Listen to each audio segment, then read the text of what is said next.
Bonjour et bienvenue sur la chaîne de l'Observatoire européen des jeux vidéo. On se retrouve aujourd'hui pour une nouvelle vidéo avec Olivier Mocco, notre président. Bonjour. Olivier, l'Observatoire a récemment publié une étude intitulée « Jeux vidéo, terrain de bataille des guerres culturelles » que vous pouvez par ailleurs retrouver sur notre site internet, le lien est en barre d'infos. Est-ce que tu pourrais nous en dire un peu plus sur le sujet à travers quelques questions? Bien sûr, avec grand plaisir. Alors on commence en douceur. Pourquoi les jeux vidéo sont-ils devenus un terrain de bataille idéologique ces dernières années? Pourquoi parle-t-on de guerre culturelle dans le jeu vidéo aujourd'hui? Les jeux vidéo ont toujours été un terrain de bataille idéologique. Il ne faut pas oublier qu'au tout début, on parlait de violence, d'addiction, c'était l'objet jeu vidéo qui était souvent décrié, souvent par les élites culturelles qui ne considéraient pas ce média populaire. Et puis progressivement, avec d'un côté la massification de la pratique, de l'autre côté l'émergence de la dimension artistique du jeu vidéo, sa reconnaissance et sa mise en avant, c'est devenu un vrai objet culturel reconnu et légitime. Ce qu'on observe par contre actuellement, c'est un déplacement entre guillemets du conflit. C'est-à-dire, c'est pas les gens extérieurs aux jeux vidéo qui vont venir critiquer les jeux vidéo, c'est plutôt une partie de la communauté des gamers qui va s'emparer du sujet, qui va peut-être le politiser davantage. En fait, on voit très clairement émerger une bataille idéologique sur le jeu vidéo, autour du jeu vidéo, et qui devient finalement un sujet de discussion parmi une discussion beaucoup plus globale en fait.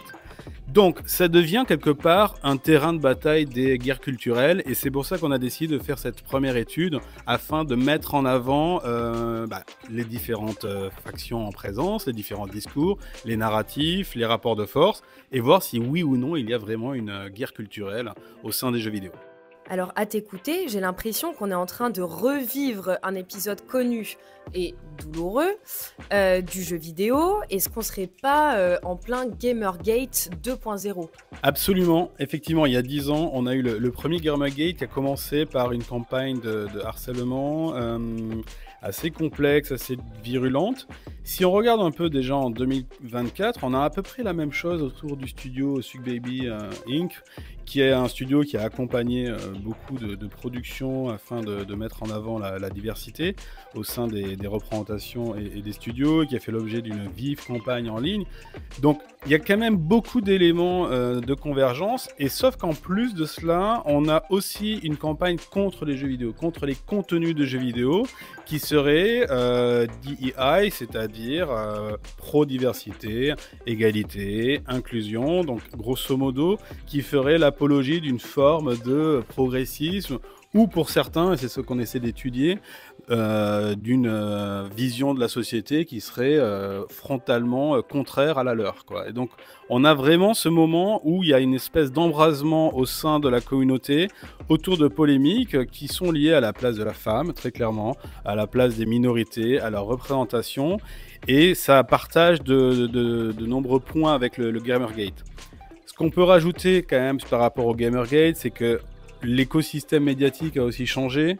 Maintenant, la guerre culturelle ne se fait pas forcément au sein des articles de presse, de la presse spécialisée. Elle se fait à deux autres niveaux, on va dire. D'un côté, sur les réseaux sociaux, puisque la communication du gaming a aussi beaucoup migré sur les réseaux sociaux. On est obligé de passer par des influenceurs, une spécialisation de certains influenceurs sur certains sujets du jeu vidéo, et aussi la presse grand public qui s'en fait l'écho, qui se fait l'écho de ces polémiques et de ces choses inflammables. Donc on est dans une époque 2024, 10 ans après, dans quelque chose qui ressemble à une espèce de Gamergate 2.0, en tout cas qui partage de nombreux points communs. Au sein de l'étude, tu mentionnes des exemples de jeux. Est-ce que tu pourrais nous donner des exemples de jeux qui ont suscité la controverse en 2024? Alors 2024 a été une année assez riche en polémiques. On a notamment eu en premier une polémique autour de l'hypersexualisation du personnage principal du jeu Stellar Blade. Alors au début c'est un cas classique, est-ce que les personnages féminins sont trop représentés de manière hypersexualisée? C'est un vieux débat, on va dire, depuis les années 90, avec la notion de masculinité militarisée qui était la norme. On faisait des mecs super bodybuildés et des nanas pareil, avec des attributs sexuels prononcés. Sauf que là, ça a évolué de manière assez intéressante, puisqu'on ne parle pas seulement que du contenu, mais on parle en fait du fait que c'est culturellement accepté, C'est une liberté artistique qui viendrait d'Asie et de Corée du Sud, plus précisément.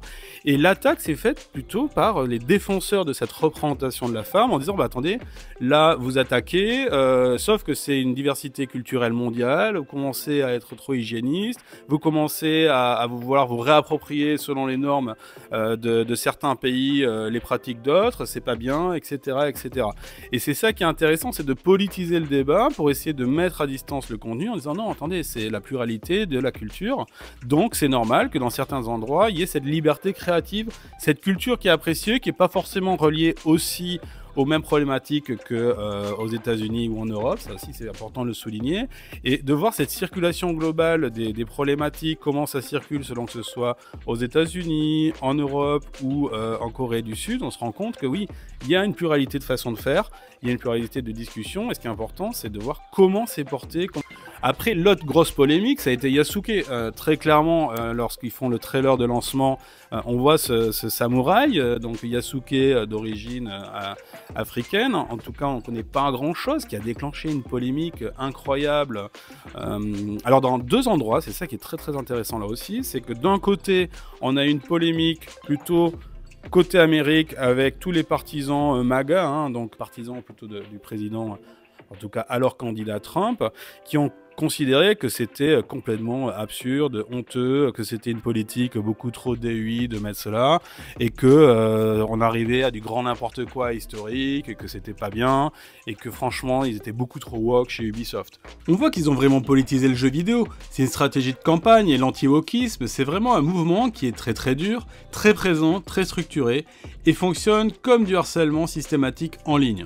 On le voit, c'est le Go Woke, Go Broke qui devient le cri de ralliement et qui tente d'établir le lien entre performance économique décevante et politique de diversité, d'égalité et d'inclusion. L'autre polémique ensuite qui est intéressante, c'est que du côté du Japon cette fois-ci, c'est qu'on a pareil, on va dire à peu près le même profil, peut-être plus nationaliste, donc on a un parlementaire qui a commencé à dire attendez, c'est pas la véracité historique, vous pouvez pas vous permettre d'être aussi approximatif, quand même, est-ce qu'il n'y a pas eu de samouraï noir, c'est faux, il y a tout un débat là-dessus, il faut respecter l'identité culturelle du Japon. Et là, on est sur quelque chose aussi intéressant, c'est que est-ce qu'une entreprise occidentale a le droit de commenter évidemment une culture étrangère? Est-ce qu'elle a le droit de s'approprier cela et d'en faire une œuvre de fiction, une œuvre populaire? Et il y a des tenants comme ça d'une ligne directive un peu hard, un peu forte, disant non, ce n'est pas possible, l'expertise doit venir de l'intérieur, doit être très respectable des diversités, des particularismes.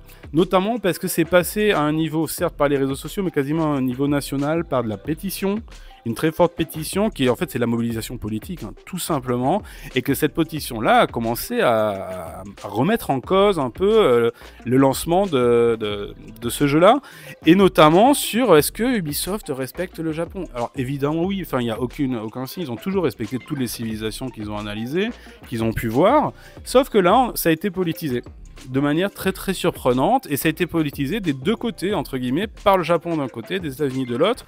Il y a un point de convergence intéressant, d'une espèce d'imaginaire, parce que c'est un imaginaire d'une société qui serait très hygiéniste, très contrôlée au Japon, fermée sur elle-même, défenseur d'une espèce de grande tradition éternelle, qui est un peu le fantasme des tradwives américaines aussi. C'est un point de convergence à ce niveau-là, et c'est vrai que ça a été une très très grande polémique. Par rapport à tout ça, comment toi, est-ce que tu vois l'évolution de ces débats dans les années à venir? On aurait pu croire qu'avec la victoire de Trump, ça serait fini, en disant voilà, la campagne a été menée, mais on a vu au Game Award, lors du lancement de The Witcher 4, mettant en scène un personnage féminin, ou la prochaine production de Naughty Dog, que l'on a eu un déferlement, mais vraiment un déferlement de discours en disant c'est trop woke, c'est pas bien, c'est ceci, c'est pas la vision du jeu vidéo qu'on aime, qui est une vision conservatrice par rapport à la vision qui est proposée par ces studios-là, et ce n'est que le début en fait, et c'est ça qui me semble assez pertinent de considérer, c'est que le jeu vidéo c'est un objet culturel, c'est un objet qui va être investi de plus en plus, c'est peut-être le seul terrain de jeu, sans jeu de mots, le plus global qui permet d'une convergence entre certains conservateurs de différents pays.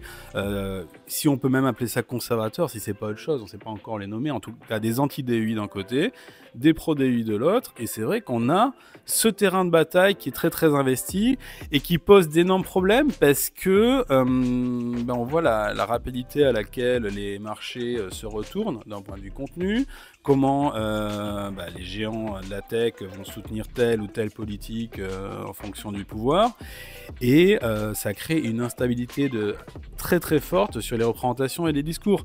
De là jusqu'à dégoûter le gamer ou cliver, on ne sait pas encore si ça va totalement évidemment affecter les ventes en direct. Ce qui est sûr, c'est que ça a un impact majeur sur l'image corporate, sur l'image de marque aussi des propriétaires intellectuels qui à un moment donné vont soit être porte-parole d'une vision ou de l'autre.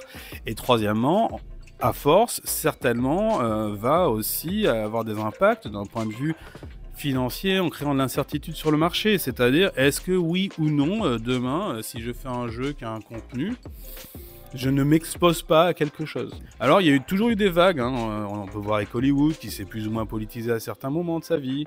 On l'a vu dans la littérature, on l'a vu dans le théâtre. On a vraiment des vagues, des cycles, des courants, des émergences. Ce que je vois de manière positive dans tout ça, c'est aussi dans ces contextes-là que la dimension artistique aussi prend le dessus. En disant, écoutez, là j'ai un média incroyable, je vais en faire des œuvres, et ouais, je m'engage. Et c'est comme ça qu'on a certainement eu les plus grands films de l'histoire, ceux qui étaient anti-guerre américaine, ceux qui étaient pour les droits sociaux, ceux qui étaient pour faire découvrir des problématiques en fait. Mais peut-être que le jeu vidéo, si une partie va être à ce moment-là, se dire ok, je prends part au débat, je prends part à la société civile. L'histoire a aussi montré que c'était pas forcément synonyme d'échec commercial. Parfois même bien au contraire. Donc c'est un moment très très particulier et c'est peut-être un âge de maturité. Après, dernier point, si on rajoute du contenu éditorial, si on rajoute de l'artistique, il y a une chose qui est intéressante, c'est que ça va avoir aussi un impact sur les goûts. C'est que jusqu'à présent, on a eu un jeu vidéo plutôt non impliqué, qui était là sur de la performance technique.